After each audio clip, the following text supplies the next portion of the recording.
back when the NES was losing its steam, Nintendo needed a way to bring back the popularity and make money for themselves. So let's talk about the development of Super Mario World.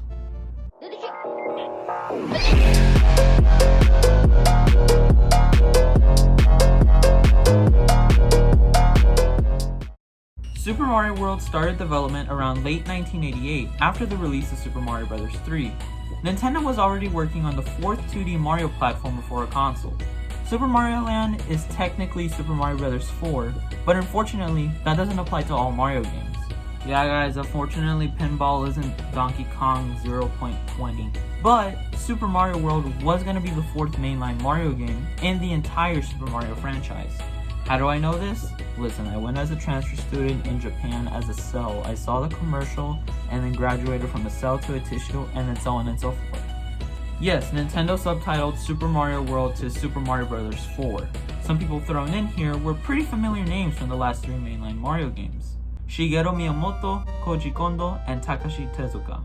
Super Mario World was one of the first games developed on the Super Famicom. Considering it was released in 1990, there were some problems with developing not only Super Mario World, because so far we're speaking for all SNES games, but back to what I was saying, the development for early SNES games in the late 80s to early 90s, because of the incomplete development kits around that time. That sounds familiar. But at least they weren't restricted to hardware from the early 80s, because this stuff was upgrading so much. I mean, the audio clips sounded a lot better than a lot of the beeping that you would get in the first, second, and third generations of consoles. It also sounded more orchestral, and I like it. Now, instead of having to display 56 colors at once on screen, the SNES can display 256. Super Mario World eventually released on the Super Famicom in Japan and Europe, and on the Super Nintendo in North America. Later on in 2001, a re-release would soon pop out for the Game Boy Advance, which is actually pretty cool. They put the same levels from Super Mario World on the SNES and correlated the controls beautifully. Controlling the game was honestly faster than the SNES's controls. The original SNES version had an issue with the gameplay and how it feels. The controls just felt slow and unresponsive, while the Game Boy Advance version changed it up slightly. It felt faster. That's all we wanted. Eventually, after Nintendo finishes up a game that does well in a series, sooner or later, they'll want to re-release it with some fun, neat stuff alongside it. The original Mario Bros. Arcade game was released a lot by Nintendo, including console ports, Game & Watch games with the same name, and it was bundled up with Super Mario Bros. 3. When the Super Mario Advance series came out for the Game Boy Advance, they re-released Mario Bros. On all games, which is pretty cool, I guess. I mean, they fixed the jumping mechanic finally, but they should have had variety in the rest of the other cartridges. For example, they could have added in Donkey Kong to any of the cartridges, or maybe put in other bite-sized Mario games on any of the cartridges that just had the original Mario Brothers. My overall opinion about Super Mario World is that it's actually a pretty good game. In terms of speaking it into my review, there isn't that many problems that I'd like to talk about. Other than the fact that they didn't bring back the raccoon suit from Super Mario Bros. 3, it's a slight complaint. I don't think it's bad that they didn't just reuse the raccoon suit. I think it's good that they added the cape feather. But I think controlling the cape feather was a little bit confusing when I first started playing it as a little kid. Super Mario World is still a great game.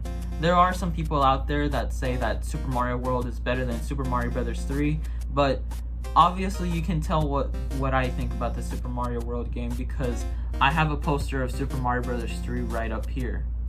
I wouldn't say that it's anything better.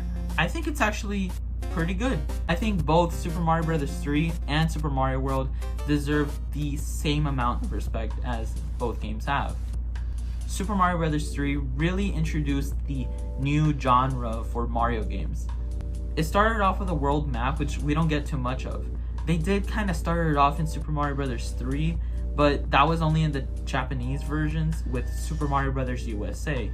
Yeah, that's a random fact that I knew. I think I knew like a little bit of y'all knew that. But Super Mario Bros. 3 is really where the world maps actually started happening. Before then, we just got the 1-1, 1-2. It was the same thing over and over again. But I think Super Mario World kind of started the collage of different maps together instead of it just being one singular map, and then when you go to the next world it's the same thing. I think when they did that in New Super Mario Bros. U, they kind of try to go back to Super Mario World when they did those types of collage maps. Thank you all so much for watching. I hope you guys enjoyed this video. This video is pre-recorded from August 27th. I know I was gonna pre-record a bunch of other videos, but I had a lot of things going on around that time, and I just didn't feel that motivated to make more videos, because after making so many videos in the summer, I kind of stopped making videos around late June, so I didn't get much of a break as I kind of wished I did. This channel is officially being 3 years old. 3 years ago, some chubby little kid from the south just wanted to make a review off of his Nintendo 3DS, and here I am right now recording more videos.